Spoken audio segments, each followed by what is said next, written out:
What's going on, everyone? So when the Atlanta Hawks traded for Dejounte Murray, it was a very interesting and kind of questionable move, right? It was very similar to what the Minnesota Timberwolves did with Karl Anthony Towns and then pairing him with Rudy Gobert, right? Doing the Rudy trade. That kind of was like, what, why? Right? Because the thing that made Cat best was playing the five. And then you basically just kind of made it counterproductive to have those two, and then you kind of neutralized the rest of your roster and it became a mess. It's kind of what happened with the Atlanta Hawks. You had Dejounte Murray and Trae Young, who at times seemed to really figure it out. At times, it looked like, okay, I can see why this was a thought, but for the most part, it was very clunky. Both of them are point guards. Both of them are best with the ball in their hands. Neither of them are super great off the ball. Trae Young did not have a very good shooting season, period. And it didn't look like the right move. It looked like, I don't know why they did this. And now there are all kinds of rumors and reports that Trae Young potentially wants out of Atlanta. And we will see what happens once we get through the NBA season and teams start making moves and making adjustments. It's very possible that Trae Young requests a trade and is out. And maybe that was the idea, right? Maybe Atlanta was like, Dejounte Murray gives us that Trae Young insurance. Now, they're both very young. You have Trae Young, who's 24, and Dejounte Murray, who's 26. So it's like, if you lose one of them, it's not like, it's not like Murray is 32 and it's like, oh man, we're losing our 25 or 23-year-old, 24-year-old for our 32-year-old, something like that. No. But Trae Young is best in their hands, and they're really going to have to trade one of these two at some point. And I very well think it might be this offseason. Now, Trae Young, he's a 26-10 guy, right? 26 points, 10 assists, high volume, high usage. He had a rough year, though. Now, he shot 47.2% from two-point range, but he only shot 34% from three on 6 attempts per game. That's not good. Now, if you compare that to the previous year, he shot 38%.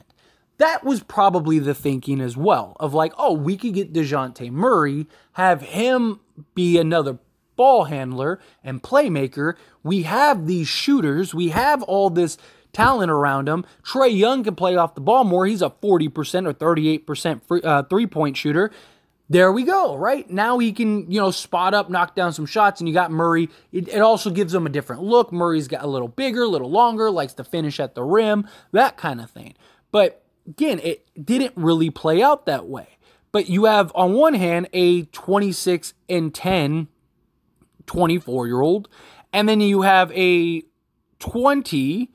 You have basically a 26-5 or 26-6 guy, who is a little bigger, better defensively, and kind of in a lot of ways fits this team better.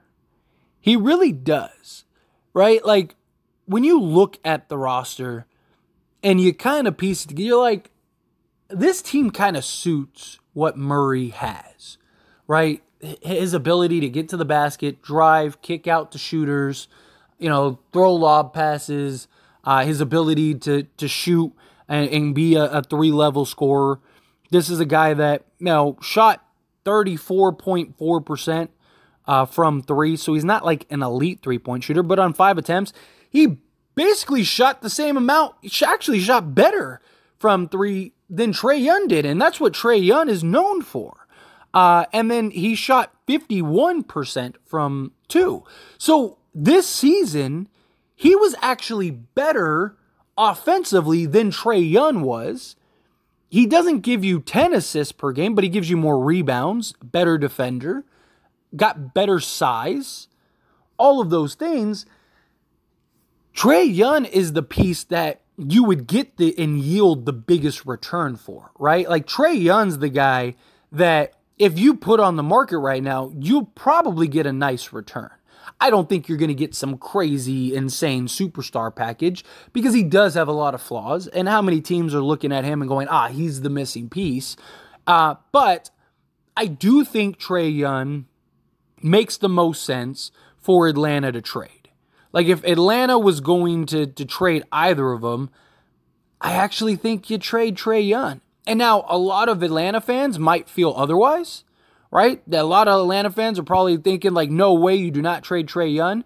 But, again, when you look at this roster, and you look at what they have, and you look at the shooting and the playmaking of Dejounte Murray, I just think Dejounte fits what they have better.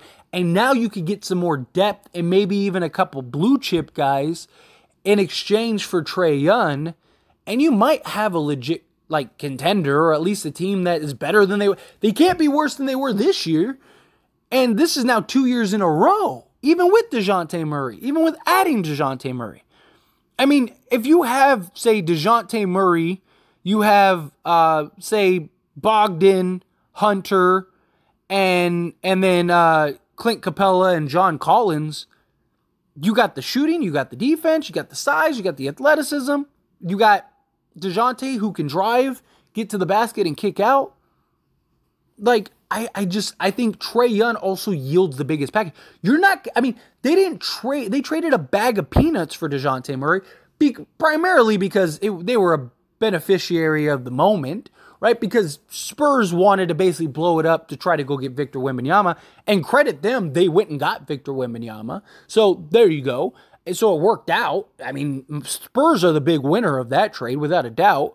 But you went and made that move. You're not going to get a great return for Dejounte Murray. You're just not, right? And especially after teams saw how bad it was for these guys. And so I think you look to move Trae Young and you try to get some blue chip pieces and you make a push to go all in. And you have Dejounte Murray be your point guard. Yes, he's not the highlight reel at times, the Steph level shooter at times that Trae Young is, but a better balanced team is going to win you games. I mean, look at what Miami's doing right now, right? They're just well balanced, well coached, well understood. Atlanta's now got a good coach. And I think if you trade Trae Young, you have more balance. He doesn't have to be one of the highest usage guys and take 25 shots per game. You can have Dejounte Murray, who even with as clunky as it looks, still gave you 20. Dejounte Murray could go get you 25, 8 and 8. You know, and you put the right pieces around him, I think you could be one of the better teams. I really do. But here's the biggest thing. And here's another reason why I think Atlanta's really going to have to make a decision here. So, because of the new CBA, there's no way, unless Atlanta believes Trae Young and Dejounte Murray are the guys that are going to lead them to the promised land, you have to trade one of them. Because you're not going to be able to pay Trae Young, pay Dejounte Murray, and then build a competitive roster if these two play like they did this past season. You're just not. So Atlanta's almost forced now, because of the new CBA, to decide between one of these two. And I think you get more of a return for Trae Young. And I think Atlanta would be better. I really do. Now, that doesn't necessarily mean Trae Young is a worse player than Murray. Again, team, coaching schemes, type of sets, the type of players around, chemistry, all of those things. Like, there's so many factors that go into success for the game of basketball. It's not as simple as just like, we just have the best teams and the best talent. Again, Boston had a better team and was more talented, and they got smacked by Miami. Milwaukee had a better team and was more talented. They got smacked by Miami. The Lakers made it to the Western Conference Finals, and they were a team that was thrown together and it didn't even play 20 games together going into the playoffs. But the fit, the personnel, the system, like everything worked. That's why I think Dejounte Murray is the play. That's why I think Dejounte Murray is the way to go. You trade Trae Young, you get some blue-collar, blue-chip style role guys, and you are off to the races. And all of a sudden, you have a legit team that could make some noise, right? Like, all of a sudden, it's like, okay, like this might be pretty good. You know, like, can you trade, like, I just throwing this out there, but can you get like a Drew Holiday and some pieces, right? Or like, or maybe even like Chris Middleton. Well, Chris Middleton would have to be a sign and trade, so maybe not Middleton, but something like that. You know what I mean? Like, go get like a guy that doesn't have to be the number one guy, but can give you some solid production, play some defense, be a two-way guy. Can you trade Trae Young for like Jaylen Brown? You know, like, can you work something like that out? Because there's lots of talks about Jaylen Brown kind of being, you know, disgruntled and wanting out. Like, that could be something. I don't know. I think you look for something like that. You look to kind of put the pieces around them. And with the new CBA, you're going to have to choose between one of them. Unless you're Atlanta and you really believe that these two are your guys. These are your two core guys, two main guys that are going to lead you to a championship. If there's even a doubt in your mind that this isn't it, then you have to trade these guys.